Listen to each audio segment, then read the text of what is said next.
Bueno, estimados, comenzando la recta final de este cursado acelerado, que esperemos que no resienta la calidad de los exámenes finales, veremos cómo llega esa etapa. Han terminado ayer con el ingeniero Fabián los temas de presas y centrales. La idea de hoy es hacer un desarrollo analítico, práctico, de dimensionamiento de una tubería forzada, donde vamos a recordar algunos conceptos que han visto con Diego y también vamos a ponerle números al cálculo de diámetro, espesores y dimensionamiento estructural de una tubería forzada. Y después vamos a ver el efecto atenuador de crecidas que puede tener una presa con un vertedero. Eso va a ser el trabajo práctico número 6 que vamos a ver en el día de hoy y que después van a rendir con el ingeniero Barchiesi y con el ingeniero Garbullo. Estaba previsto también para hoy ver algunos conceptos de desvío de río, pero los van a ver el martes que viene después de que yo les dé ingeniería fluvial y encauzamientos. Lo van a ver el martes que viene con el ingeniero Garbullo porque no podía él ahora en la mañana. Así que si están de acuerdo, esa es la propuesta. Vemos hoy tubería forzada, efecto atenuador de crecidas de un embalse y luego la semana que viene, martes, que en principio sería la última clase, vemos unidad 9 ingeniería fluvial, unidad 10 encauzamientos y desvío del río. Si queda algo, lo podemos ver el miércoles que viene, pero la idea del miércoles que viene es que puedan reunirse entre ustedes, terminar los prácticos, así pueden rendir práctico 6 y práctico 7.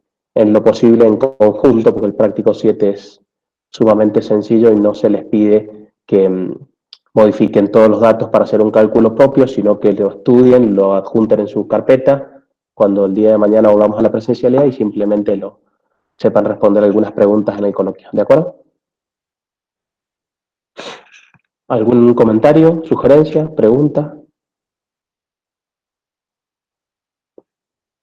¿Nada? Perdón, Fernando, buen Dime. día.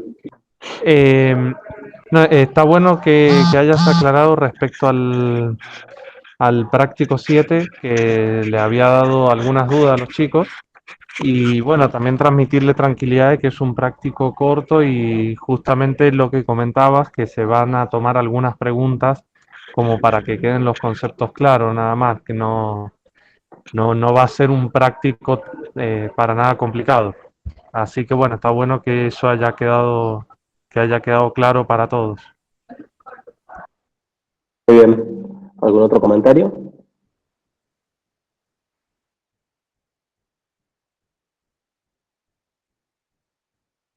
Yo, ingeniero, las presentaciones de estas unidades todavía no están subidas.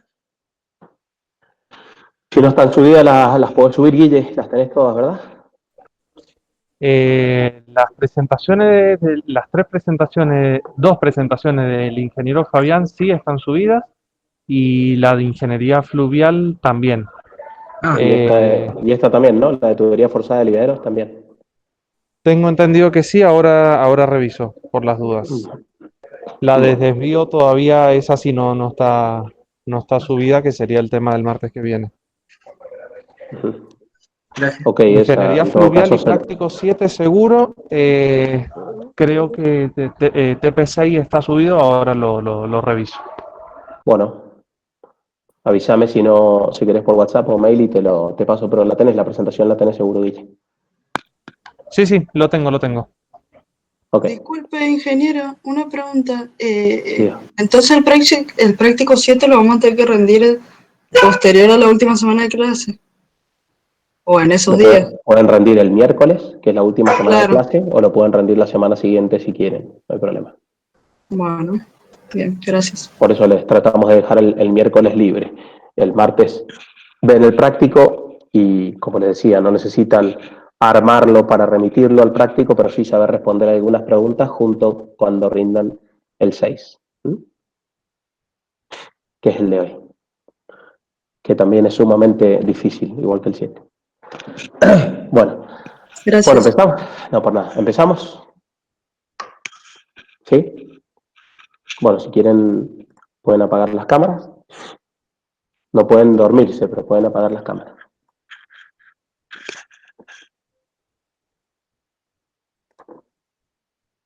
¿Pueden ver mi pantalla? Sí, ingeniero. Sí, está bien. Ok, bueno, como les decía, este es un desarrollo numérico para dimensionar una tubería forzada en la primera parte del práctico. Acá les he puesto algunos datos. Me gustaría recordar los componentes y la función de cada uno de los componentes de un aprovechamiento hidroeléctrico, que con el ingeniero Fabián lo han visto.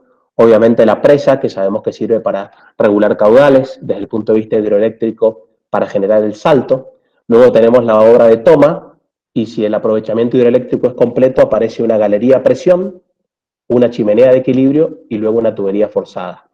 Aparece una galería de presión cuando tenemos una cierta pendiente en el río, aguas abajo de la presa, que conviene transformarla también en salto. Entonces, con la galería a presión se transporta el agua con una pérdida de carga menor a la pendiente del río, una cierta distancia para ganar salto. Esa es la razón por la cual se coloca una galería a presión, aguas abajo de la presa. Si no hay oportunidad de ganar salto con la pendiente del río, pues tendremos una central a pie de presa. Esa diferencia la tienen clara, ¿verdad?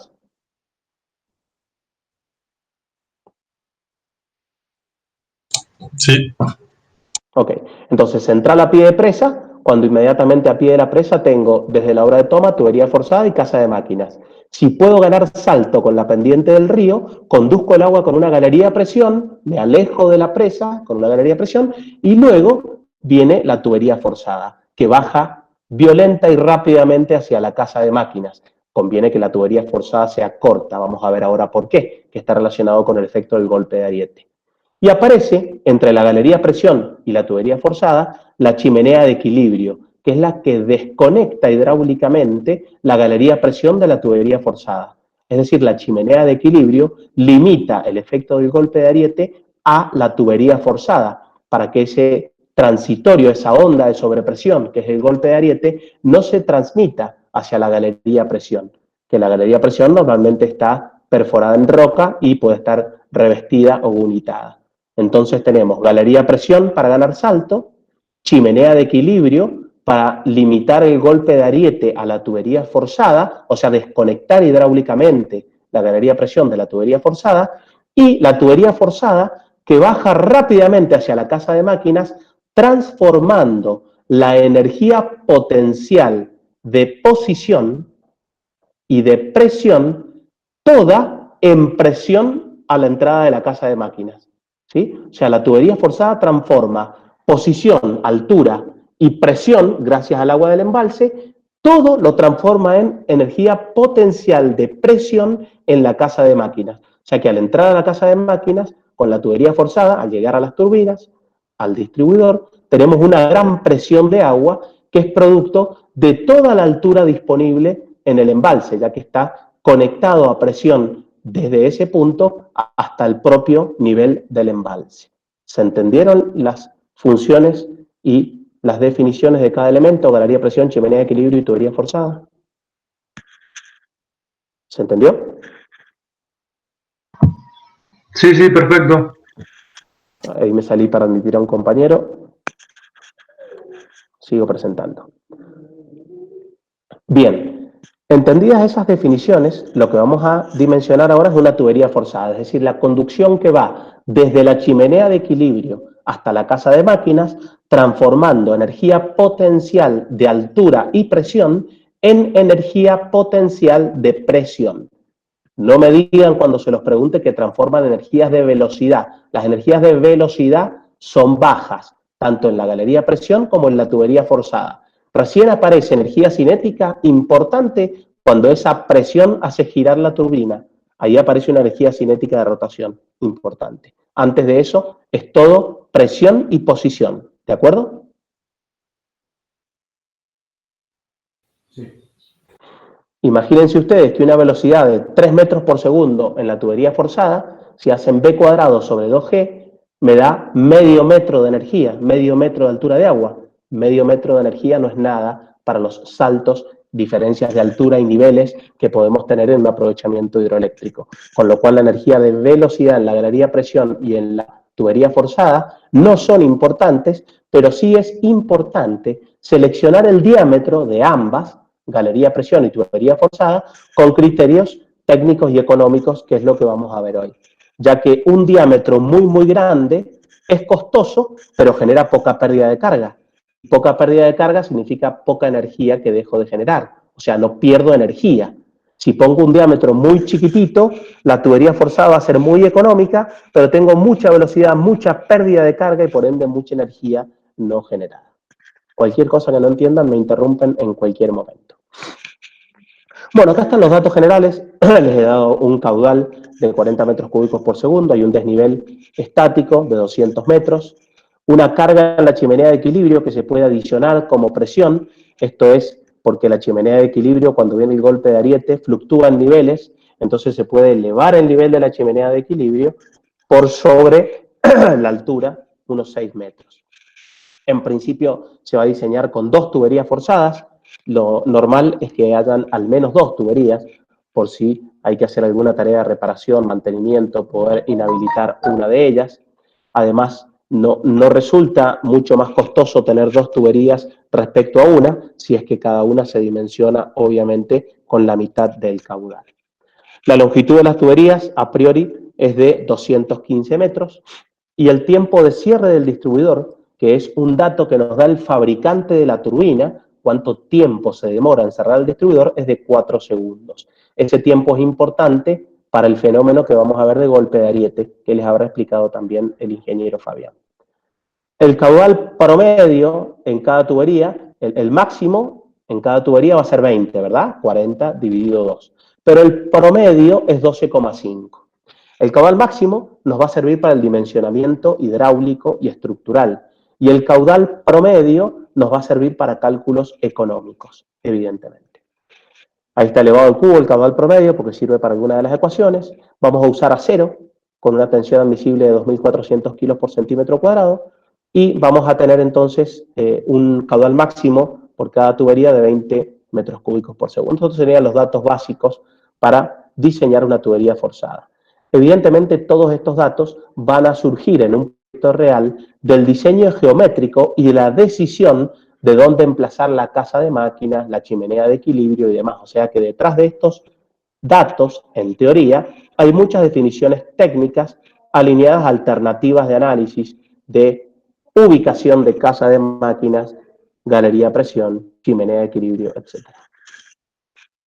El procedimiento es muy sencillo, similar a lo que les dije con riego por aspersión. Les sugiero que apenas terminemos de ver el práctico, lo desarrollen, porque de esa manera es simple y lo van a fijar. No dejen pasar mucho tiempo para volver a ver la secuencia de cálculo que vamos a analizar. Lo primero que hacemos es estimar un diámetro económico. Yo aquí les he dejado algunas fórmulas aproximadas. Lo que yo les decía, mientras más grande es el diámetro, más costosa la tubería, pero más energía voy a generar. Enseguida vamos a ver un cálculo numérico de este diámetro económico, que hoy en día es bastante fácil de realizar con planillas de cálculo. Estas fórmulas aproximadas de diámetro económico surgen porque no existía hace 30 o 40 o 50 años la facilidad de hacer una planilla de cálculo con tantas cuentas de manera rápida, ¿no? Fíjense que para las distintas ecuaciones nos da un diámetro económico del orden de 1,90 m. ¿Qué es lo que seleccionamos? 1,90 m, esto se calcula evidentemente con el caudal medio, con el caudal promedio. Una vez que calculamos el diámetro económico, vamos a determinar la sobrepresión por golpe de ariete. ¿Qué es el golpe de ariete? El golpe de ariete, como bien les habrá explicado el ingeniero Fabián, es una onda de sobrepresión que se genera cuando hay una variación brusca en el caudal. Es decir, se cierra rápidamente o se abren rápidamente los álabes del distribuidor, aparece el fenómeno de golpe de ariete. ¿Y por qué se cierran rápidamente? Y porque puede haber un cambio en la potencia que se está demandando. Si me ven en la cámara, se está generando una determinada potencia y se quiere reducir a otra potencia porque el mercado lo demanda. Para pasar de esta potencia a esta potencia, yo podría, o lo ideal sería hacerlo de forma brusca, pasar de generar 150 megawatts a generar 40 megawatts. Ahora, es imposible hacerlo instantáneo y brusco, y ese cierre se genera durante un determinado tiempo. ¿Por qué un cierre? porque lo que quiero reducir es la potencia. El salto no lo puedo cambiar, porque depende del nivel de embalse y del nivel de restitución. Entonces tengo que bajar el caudal, hacer que pase menos caudal. Por eso se cierran los alaves del distribuidor, para que la potencia disminuya. Cuando se cierran los alaves del distribuidor y la potencia quiere disminuir, ahí aparece el golpe de ariete. Si el cierre de los alaves del distribuidor toma un tiempo suficiente, ese cierre de los alaves, como para que la onda de sobrepresión viaje hasta la chimenea, vuelva y todavía se esté cerrando la turbina, es lo que se llama un cierre lento. O sea, cierre lento es cuando la onda de sobrepresión de golpe de ariete viaja, rebota la chimenea de equilibrio, vuelve y todavía se está cerrando. Por eso esos 4 segundos de dato es un dato muy importante. Si el cierre es rápido, es brusco, vamos a ver que el golpe de ariete es muy grande. ¿Cómo vamos a calcular ese golpe de ariete? Con el caudal máximo, porque evidentemente aquí lo que importa es la velocidad máxima. Fíjense que la velocidad máxima da 7 metros por segundo y para calcular la sobrepresión por cierre lento usamos la ecuación de Michaud. La ecuación de Michaud de cierre lento dice que delta H, o el golpe de ariete, es igual a 2 veces la longitud de la tubería forzada por la velocidad del agua dividido G, la aceleración de la gravedad, y el tiempo de cierre. Fíjense que acá vemos claramente que cuanto más larga es la tubería forzada, más importante es el golpe de ariete. Igual que cuanto más rápido va el agua. Porque evidentemente toda la masa que está en juego de agua depende de esa longitud. Y toda la cantidad de movimiento que queremos modificar al cerrar los alaves del distribuidor depende de la velocidad. Es decir que longitud y velocidad incrementan el golpe de ariete, mientras que el tiempo de cierre lo disminuye. Cuanto más lento cierra, más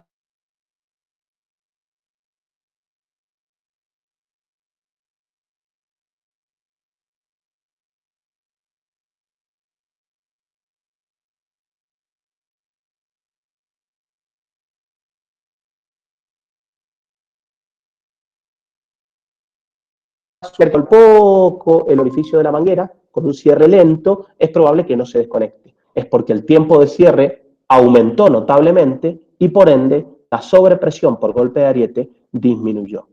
En este caso el golpe de ariete da 77 metros de columna de agua de sobrepresión.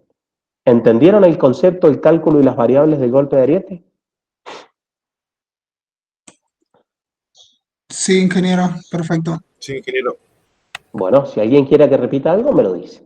Entonces, esta onda de sobrepresión que se genera por una variación brusca en el caudal, cuando se quiere, por ejemplo, disminuir la potencia, porque el mercado lo pide, genera un golpe de ariete de 77 metros. O sea que yo quería pasar de esta potencia a esta, cerré, pero producto que cerré, aparece un golpe de ariete que tiende a aumentar la presión, entonces hay que tener cuidado que ese aumento de presión no genere, en lugar de que la potencia disminuya, que la potencia aumente, porque la potencia va con el caudal y con la presión. El caudal lo disminuyo porque cierro la turbina, pero la presión me aumenta por el golpe de ariete. Esto es lo que se llama condición de regulación y es la verificación de la condición de funcionamiento de la turbina. ¿Qué quiere decir? Que la disminución de caudal por cerrar la turbina tiene que ser más importante que el aumento de presión por golpe de ariete. O sea que el aumento de presión no debe ser muy grande, porque si no la potencia, en lugar de disminuir, va a tender a aumentar, producto del golpe de ariete, de esa onda de sobrepresión. O sea, la turbina se va a volver loca si el golpe de ariete es importante, porque es una onda, entonces la potencia va a subir y bajar y no va a poder regular.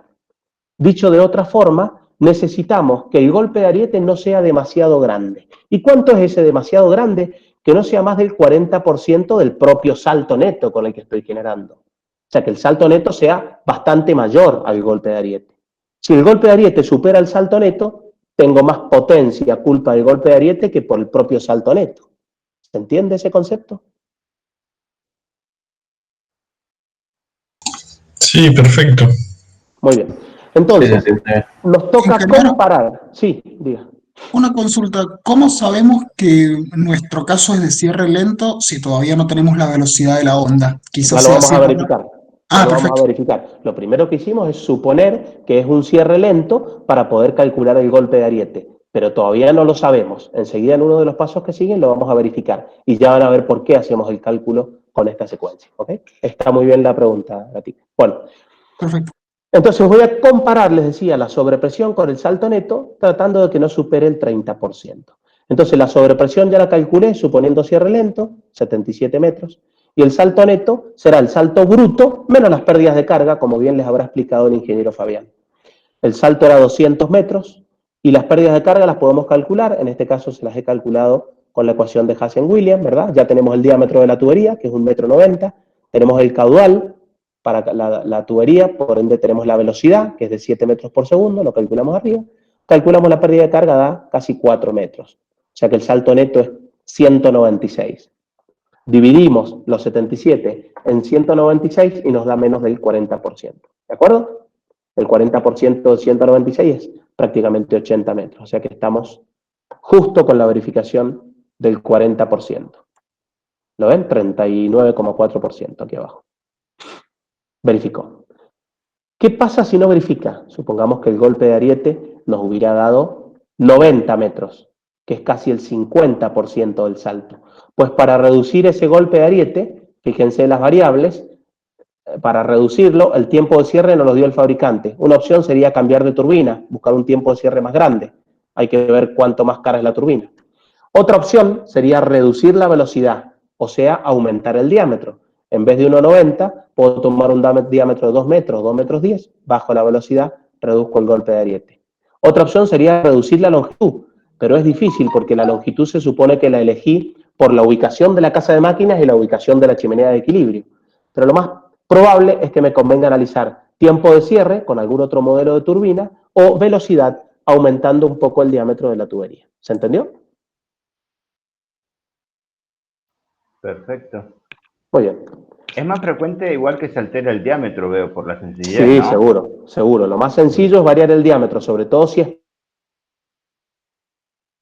nos encontramos en un problema grave, que el golpe de ariete es enorme, es probable que tratemos de combinar distintas variables, que busquemos otro emplazamiento para la chimenea, o que busquemos otra marca de turbinas, otro modelo de turbinas, y que empecemos a combinar a ver cuál es la alternativa más conveniente. Como siempre les he dicho, desde que empezamos el cursado, hay muchas variables y alternativas que se deben evaluar, y se supone que tenemos que evaluarlas todas, cuanto más experiencia, más corta es esa comparación, pero evaluarlas todas para estar seguro que estamos ante la inversión más conveniente. No se olviden que hablamos en obras hidráulicas de inversiones de magnitud enorme, ¿no? Enorme. ¿Está? Bien, gracias. Bueno, seguimos entonces. Vamos a ir un poco ahora a lo que decía Gatica. ¿Realmente cierre lento o no? Pues verifiquemos.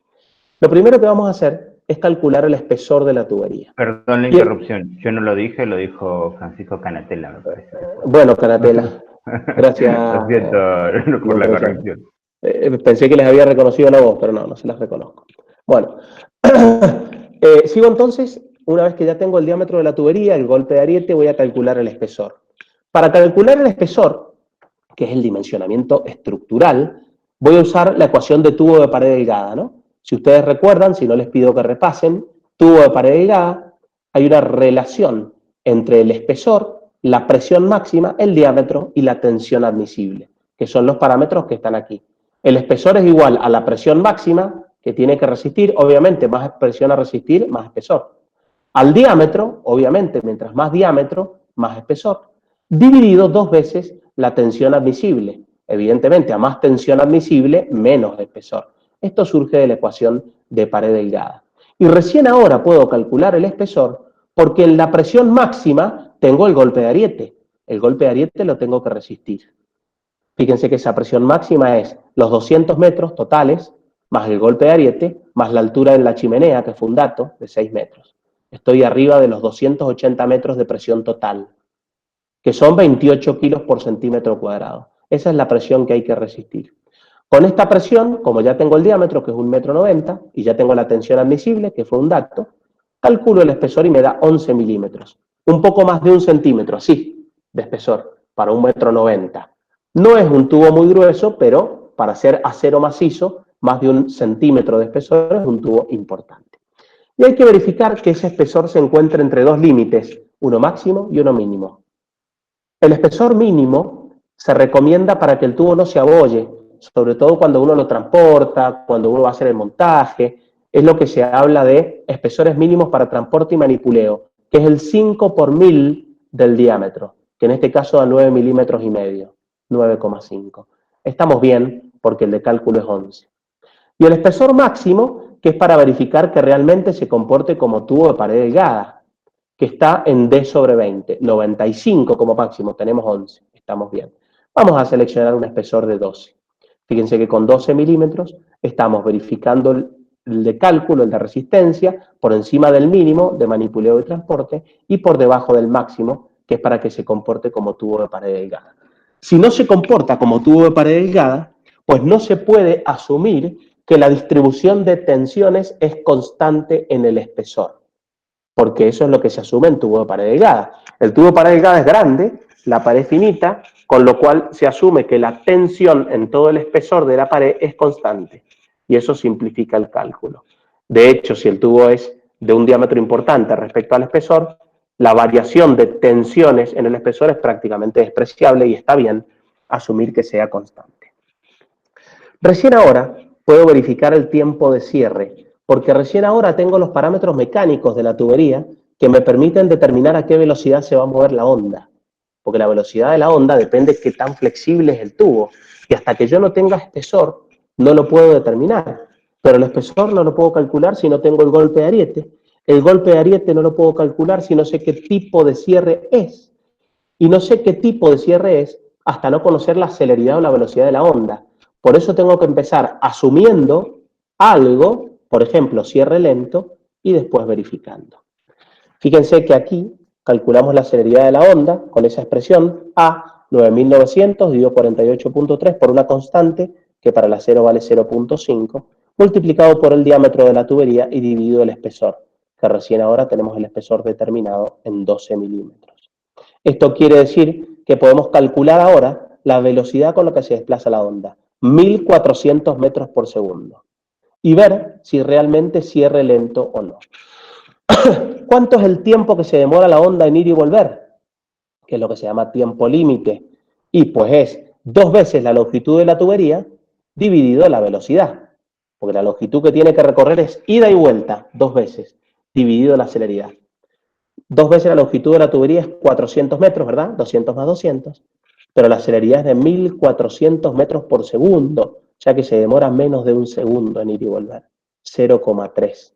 Frente a los 4 segundos de tiempo de cierre, sin duda, que es un cierre lento.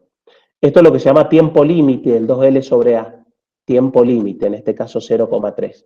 Si el tiempo de cierre es mayor al tiempo límite, como en este caso, es un cierre lento.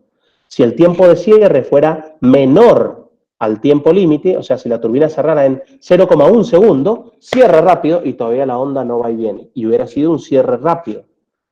Si el cierre hubiera sido rápido, la ecuación para calcular el golpe de ariete es la de Allievi, que es como la de Michaud, pero reemplazando el tiempo de cierre por 2L sobre A. Lo pueden hacer tranquilamente en sus casas. Y directamente la sobrepresión por golpe de ariete es A, la celeridad, A por G, la aceleración de la gravedad, sobre la velocidad, y nos da un valor de sobrepresión enorme, de 1023 metros. Esa sobrepresión es muchísimo mayor al 40% del salto neto y no verificaría tampoco las condiciones de regulación. No verificaría las condiciones de regulación. ¿Se entendió? Sí, sí, yo tengo una consulta respecto al tema del espesor a adoptar. ¿Las tuberías nosotros las mandaríamos a hacer o serían más bien comerciales? O sea, No, en estos diámetros y espesores seguramente se mandarían a hacer. Seguramente se mandarían a hacer, no serían comerciales. Esto es una Bien. obra de demasiada envergadura, muy puntual, y se hacen, no se mandan, no son diámetros comerciales como cuando uno hace una red de agua potable o una red de riego, donde ahí sí tenés diámetros comerciales y te adaptas a eso. ¿Ok? Bien, bien, bien. Gracias. Por nada. Muy bien, y esa es la secuencia de cálculo, no es ni más ni menos que eso. Entonces, fíjense que primero calculamos un diámetro económico con el caudal medio, entendiendo que diámetros muy grandes hacen inversiones iniciales enormes y diámetros muy chiquitos generan mucha pérdida de carga y por ende mucha pérdida de energía. Con el diámetro económico asumimos cierre lento y calculamos el golpe de ariete, ya que con el diámetro calculamos la velocidad, ahora sí para caudal máximo, y calculamos el golpe de ariete. Verificamos la condición de regulación, que el golpe de ariete no sea mayor al 40% del salto neto. Para eso calculamos la pérdida de carga y el salto neto y verificamos esta condición de regulación. Una vez que verificamos la condición de regulación y sabemos que el golpe de ariete es aceptable, hacemos el dimensionamiento estructural como tubo de pared delgada, espesor P por D sobre 2 veces sigma o tensión admisible. Nos da el espesor de cálculo, lo comparamos con el mínimo para manipulado y transporte, que es el 5 por 1000, y con el máximo para que se verifique comportamiento de tubo de pared delgada, que es D sobre 20. Como estamos dentro del rango, adoptamos un espesor, y con el espesor adoptado podemos calcular la celeridad de la onda y verificar si es o no cierre lento. Es muy simple el procedimiento, les pido que lo vean apenas termine la clase y hasta lo resuelvan, porque realmente si lo repasan apenas terminamos es sumamente rápido y sencillo. Podríamos, como les decía al principio, hacer un gráfico, un diagrama, para calcular cómo es el diámetro económico, cuál es el valor del diámetro económico. Les muestro primero el gráfico, que es más sencillo. Este gráfico me muestra para distintos diámetros en abscisas costos en ordenadas. Los diámetros, a medida que aumentan, evidentemente aumenta la inversión inicial, que acá la ven en azul. Obviamente, cuanto mayor es el diámetro, más costosa es la tubería. Pero también, cuanto más grande es el diámetro, el valor actual, acuérdense práctico 2 con el ingeniero Barchiesi, el valor actual de la energía ahorrada, gracias a la pérdida de carga, es cada vez menor. Fíjense, con diámetro grande, la pérdida de carga es casi cero. O sea que el costo de energía no generada es casi cero. De la suma del costo de inversión y el costo de la energía no generada, me da un costo total, que es en amarillo, y este costo total se hace mínimo, por acá, para un diámetro óptimo. ¿Lo ven? Esto se usa mucho en la ingeniería, que es buscar cuál es la dimensión óptima de una obra. Se usa para las alturas de presas, se usa para diámetros de tuberías, donde uno supone distintos valores y calcula inversión y costos operativos o costos de energía no generada, en este caso, para ver cuál es el valor óptimo. ¿Entendió? Sí, ¿entendió? Vamos a ponerle números a esto ahora. Vamos a ponerle números. Y podemos ponerle números con una planilla muy sencilla como esta que está acá. Les doy aquí algunos datos. El acero vale $6 por kilo ya instalado. Acá estamos hablando de tubería fabricada, pintada e instalada, ¿no? El costo bruto del acero, todos sabemos que está alrededor de $1 el kilo. Pero de ahí hay que fabricar la tubería, hacer las pruebas correspondientes, esquemas de pintura y demás. Les he puesto alrededor de $6. El costo de la energía, les he puesto aquí $26 por megawatt hora. Entendiendo una alta energía mayorista, estos valores hay que actualizarlos con los valores de mercado cuando uno hace un análisis, evidentemente. Un tiempo de operación de 50 años y una tasa de interés para hacer el cálculo financiero del 12%. El caudal promedio era de 12,5, ¿se acuerdan? Por tubería. Y el coeficiente de rugosidad del acero en el orden de 0,011. De esta manera, yo puedo proponer diámetros desde 1,30 m hasta 3,30 m. Para cada diámetro calculo un espesor. Aquí lo he calculado con la fórmula aproximada del 5 por 1000 directamente, que es el espesor mínimo por manipuleo y transporte, porque es un primer cálculo económico. Entonces tengo el espesor. Con el diámetro y el espesor puedo calcular el peso de la tubería, ¿verdad? Pi por diámetro por el espesor me da el volumen por metro lineal. Por el peso específico del acero me da el peso por metro lineal. Y por la longitud de la tubería me da el peso total. Entonces yo de esa manera puedo saber cuántos kilos de acero implica cada diámetro y por ende cuál es el costo en dólares por cada diámetro de tubería. Fíjese que un tubo chiquitito cuesta $260.000, un tubo grande $1.600.000, que es este gráfico que les mostré recién con la línea azul, ¿verdad? De 300 hasta $1.600.000. Ese es como costo de inversión, la tubería. Lo invierto en el año 1 y lo tengo. nada más. Ahora, para las pérdidas de energía o potencia no generada, necesito calcular la pérdida de carga. Con cada diámetro tengo una velocidad y puedo calcular la pérdida de carga. J, ecuación de Hazen-Williams, ecuación de Manning, la que ustedes quieran. Una vez que calculo la pérdida de carga J en metros por metro, puedo calcular la pérdida de carga total. Y luego con la ecuación de potencia, yo podría ver cuáles son los kilovatios no generados por culpa de estos 11 metros de pérdida de carga, con la ecuación de potencia que les he puesto acá abajo. Fíjense que mientras más grande es el diámetro, menos es la pérdida de carga y por ende menos es la potencia no generada. Ahora, esta potencia, que es instantánea, con el caudal medio, evidentemente, lo puedo transformar en energía. Potencia la transformo en energía, ya que la energía es potencia multiplicada por el tiempo. Y como tengo el valor de la energía, de $26, lo tengo en plata, pero esta plata es por año. Todos los años, culpa de esta pérdida de carga, dejo de perder tantos dólares. $276.000 en un año, con la tasa de interés, puedo calcular el valor actual de todas estas pérdidas anuales, como hicieron con el ingeniero Marchiesi en el práctico de Canales. Fíjense que $270.000 por año son como $2 millones a valor actual. Y estos $2 millones es el valor actual de la energía que dejé de generar durante todo el periodo de análisis, culpa de esta pérdida de carga. Fíjense que el costo total es $2 millones más los 260.000 de construcción.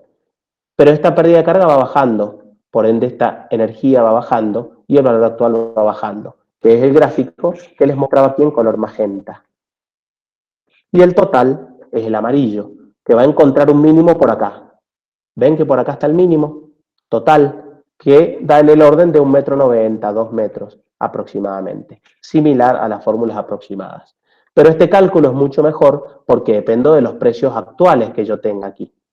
¿Se entiende? Con lo cual lo puedo actualizar fácil y rápidamente. Nadie tiene dudas hoy en día que hacer una planilla de este tipo es bastante rápido. Ustedes la pueden preparar en 10, 15 minutos, la tienen lista y la usan para cualquier ejemplo o caso que surja. Por eso las fórmulas aproximadas tenían mucho sentido hace varios años, pero hoy en día es más simple, más ajustado a la realidad, hacer una planilla de cálculo de este tipo y graficarlo. Eso también se los muestro como alternativa. ¿Quedó claro? Ingeniero, Sí. ¿de dónde sale la fórmula de la potencia media? ¿Es experimental? La fórmula de la potencia media no, sale de lo que les dio el ingeniero Fabián, de que la potencia es igual al peso específico por el caudal por la altura y a partir de allí, y dividido el rendimiento, y a partir de ahí aparecen los cambios de unidades. Ah, perfecto. Es la misma ecuación que les ha dado Diego, nada más que yo aquí ya directamente se las he dado en kilowatt y teniendo en cuenta un rendimiento, digamos, promedio, ¿no?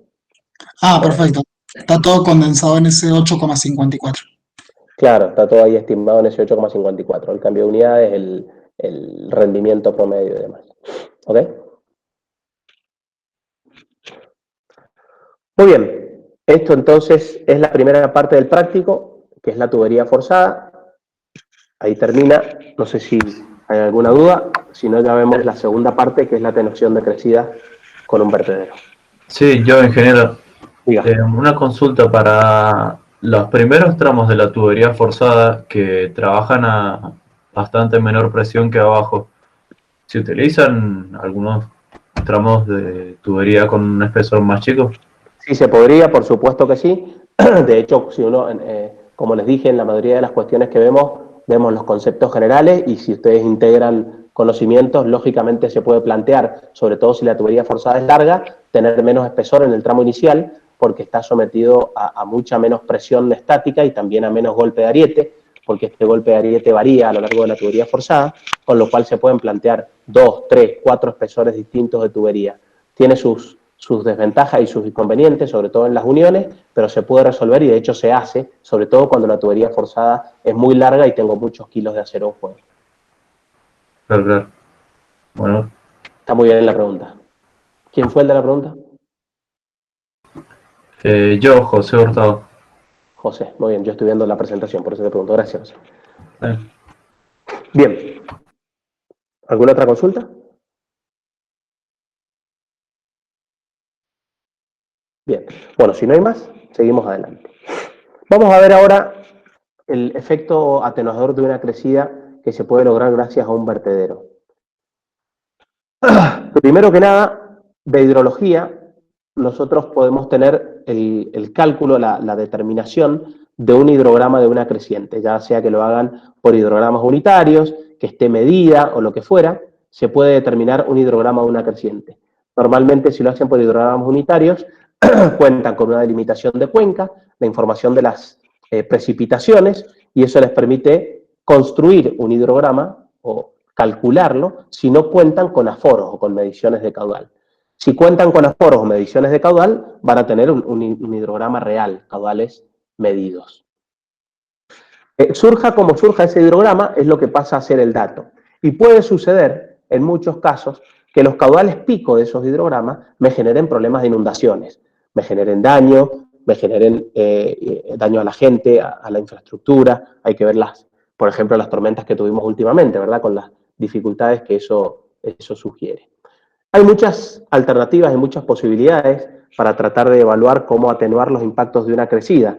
Y ahí la ingeniería y la economía vuelven a estar de la mano, ¿no? Porque uno podría evaluar presas, como vamos a ver ahora, para atenuar los picos de esas crecidas. Uno podría evaluar mejores cauces para conducirlas sin riesgo a la infraestructura y a la gente y poder evacuarlas del lugar. Uno podría evaluar combinaciones de cauces y presas. Uno podría evaluar forestaciones en las cuencas, por ejemplo, para bajar los tiempos de concentración y bajar los picos.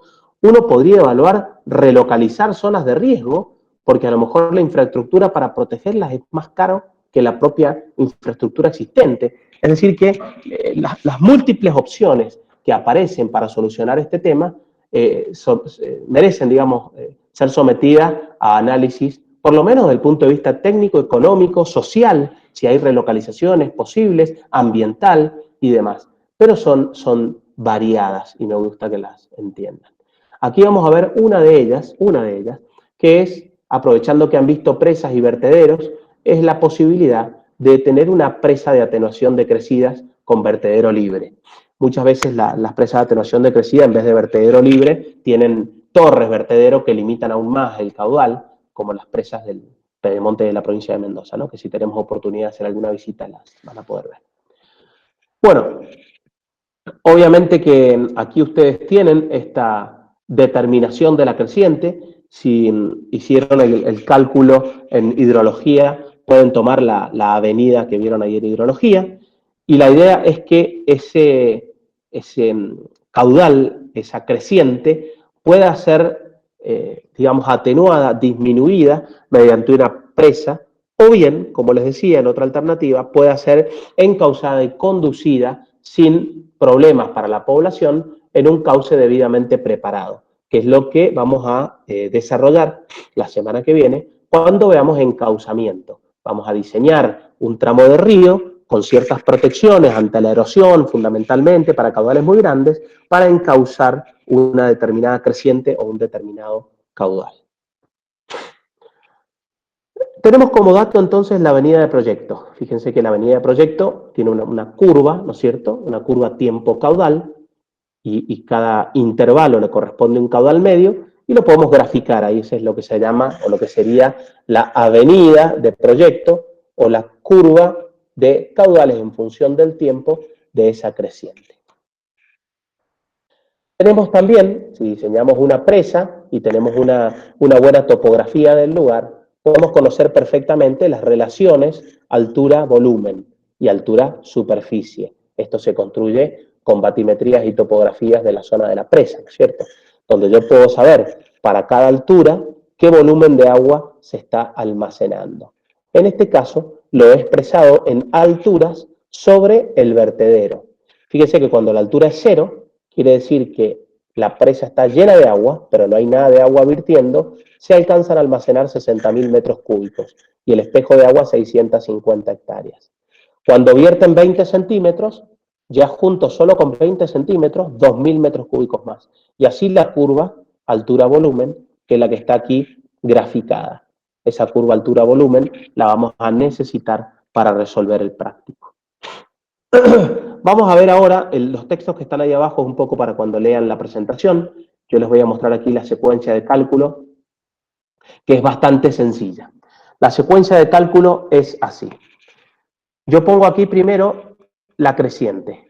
Para cada intervalo de tiempo, tengo un delta t, tengo el caudal de la creciente, el caudal medio y por ende el volumen. O sea que el volumen que ingresa hacia la presa es caudal medio por tiempo, ¿verdad? Acá les he puesto la ecuación del volumen que ingresa, evidentemente, con el cambio de unidades. Y acá tenemos cuántos metros cúbicos entran en cada intervalo. Fíjense que primero entra poquito hasta que se va al pico, y en algunos intervalos entran 14.000 o 15.000 metros cúbicos de volumen solamente en estos intervalos de pocos minutos. Este volumen que ingresa, yo tengo que ver de qué manera va a egresar. ¿Cómo es la forma de cálculo que es naturalmente iterativo? En cada intervalo de tiempo, fíjense que aquí está el primer volumen aportado, yo voy a proponer una altura que se eleva a la lámina. Esta altura puede ser cualquiera, yo puedo proponer 1 centímetro, 10 centímetros, 1 metro, lo que sea. Con esa altura sobre el vertedero, yo puedo calcular el caudal con la ecuación de vertedero, que es la ecuación que tienen aquí. M por B por H por raíz de 2GH es la ecuación de gasto del vertedero. El coeficiente M, se los he dado como dato, 0,39. Propongo la altura, calculo el caudal de salida. Con el caudal de salida, calculo el caudal medio de salida, en este caso es prácticamente 0, pero el promedio es calcular con el anterior. Lo multiplico por el tiempo y tengo el volumen de salida. Si tengo un volumen que entra y un volumen que sale, tengo un volumen almacenado. Fíjense que en el primer intervalo de tiempo se almacena casi todo, porque todavía no levanta mucha altura de agua, el vertedero eroga poco. Esa variación de almacenamiento la puedo sumar al volumen inicial, que para altura 0 era 60.000, o sea, yo supuse que cuando llega la creciente, la presa está llena, que es la situación más desfavorable. Y para este volumen acumulado, como conozco la curva altura-volumen, puedo calcular la altura. Si esta altura que calculo es igual a la que yo propuse, la iteración está terminada.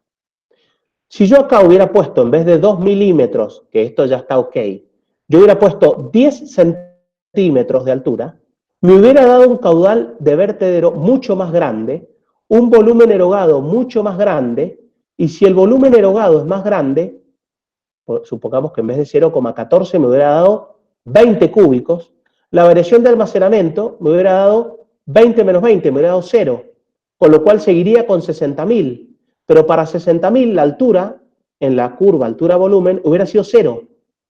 Con lo cual, la altura propuesta de 10 centímetros no hubiera sido igual a la altura verificada a 0. Y tendría que seguir iterando. O sea que esta altura, calculada con la altura-volumen, debe ser igual a la propuesta. Si no son iguales, tengo que mover la altura propuesta para aproximarme a la altura calculada.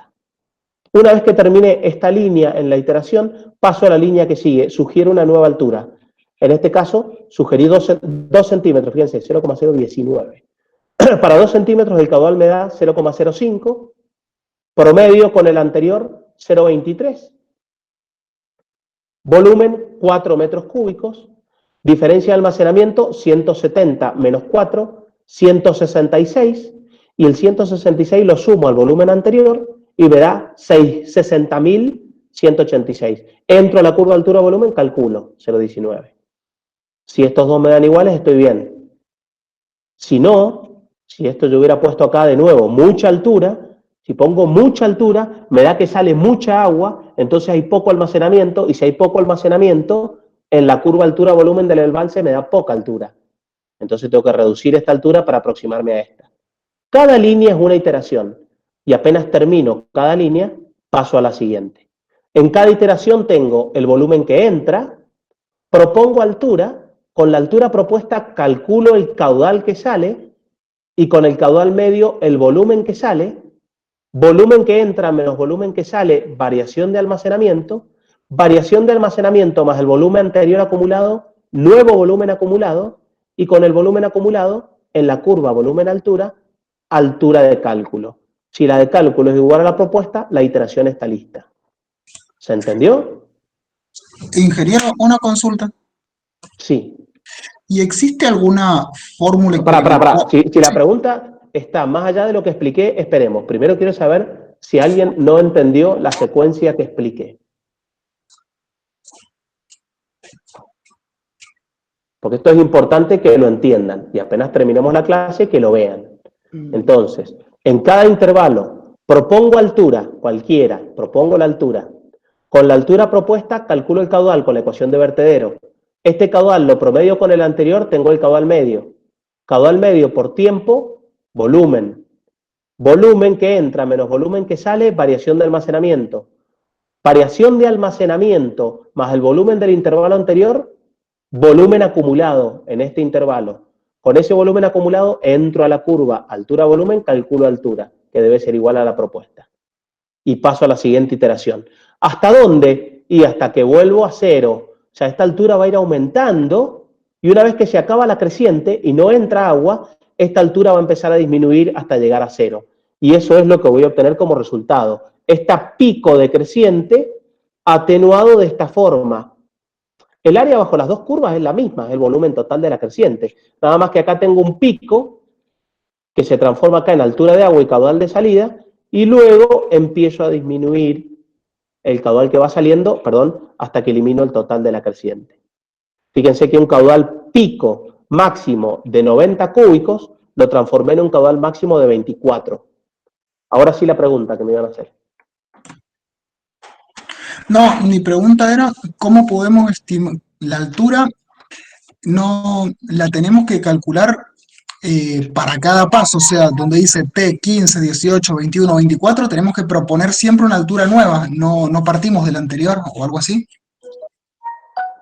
15, 18, 21, 24. ¿En dónde? O sea, ¿Acá? para cada fila, ¿Acá? para cada fila, sí. tenemos Para que cada proponer. fila propones la altura, haces todo el cálculo y llegás a verificar con la curva altura-volumen si la altura que propusiste está bien. Si no está bien, ajustás. ¿De acuerdo? Ah, no hay manera de automatizarlo, digamos, hay que iterar tantas veces No, como sí, se filas puede tengamos. automatizar. Sí, claro que se puede automatizar. Si vos construís la planilla en cada fila, podés poner buscar objetivo y listo.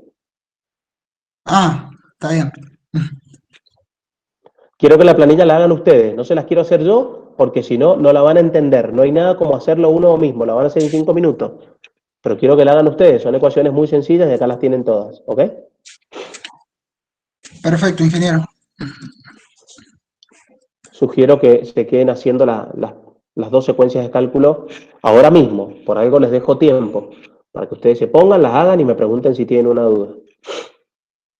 Entonces esto es lo que yo obtengo una atenuación. Y este caudal es mucho más reducido que este. Entonces si este caudal no genera daño, estoy bien. Tendré que ver el costo de la presa, del vertedero y demás.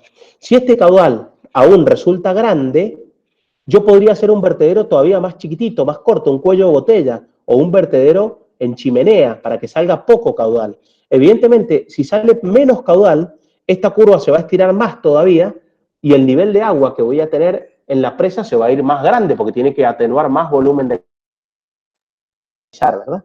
Pero tengo distintas variables para poder jugar y resolver el problema que se ha planteado. ¿Entendió?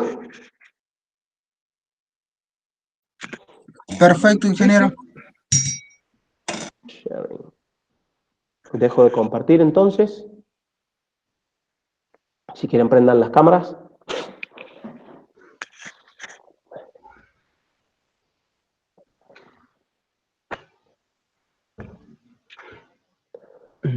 Bueno, como siempre, la recomendación de que se queden ahora por grupos en lo posible ahora mismo, para eso les dejamos un tiempo. Traten de hacer las dos secuencias de cálculo, armar las planillas, por más que después escriban un poquito más en el práctico, traten de fijar la secuencia de cálculo en los dos ejercicios. Son bastante simples y los resuelven rápidamente. Y cualquier duda o consulta que tengan, me mandan un correo, me escriben lo que necesiten. Como les dije al principio, pues se sumaron un par de alumnos mientras daban la presentación. La idea es que este práctico lo desarrollen, igual que los anteriores, y la semana que viene, cuando veamos el práctico 7, lo tengan presente y lo tengan estudiado para rendir en conjunto el 6 y el 7. Del práctico 7 les vamos a hacer solo algunas preguntas generales para ver si lo entendieron, y ustedes lo van a tener que agregar en su carpeta tal y como se los dictamos nosotros, a fin de no sacarles mucho tiempo más allá del momento de cursado. ¿Está bien? Perfecto. Perfecto. Bueno, ahí estoy viendo que Guillermo comenta que se le había pasado subir la presentación del práctico 6 y ya lo ha subido a aula abierta. Así que bueno, estoy atento si mandan algún correo con alguna consulta y si no, será hasta el martes que viene donde vamos a ver las últimas unidades y el ingeniero Garbullo luego de eso les va a dar la parte del video arriba. ¿Ok?